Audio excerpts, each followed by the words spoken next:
Bonsoir à tous et bienvenue dans ce 19-20 dont voici les principaux titres. Mais avant cela, un vrai rituel pour les passionnés de pêche, Damien. Oui, ce matin, c'était l'ouverture de la pêche à la truite. Jean-Sébastien Tingot et Pierre Gauthier ont suivi deux jeunes pêcheurs corréziens près d'Égletons.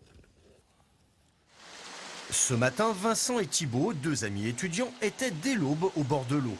Comme plus de 40 000 pêcheurs en Limousin, ils attendaient ce moment depuis des mois. L'ouverture de la pêche à la truite, c'est pour eux l'occasion de retrouver leur rivière. Cette année, les niveaux d'eau étaient parfaits et les truites au rendez-vous. On a fait quelques poissons, oui, on a fait en amont, on a fait 6 truites.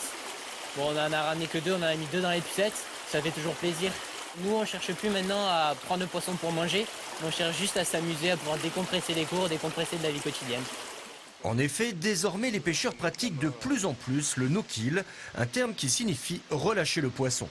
Ce matin, nos jeunes pêcheurs ont justement choisi d'aller sur un parcours où il est interdit de tuer les truites.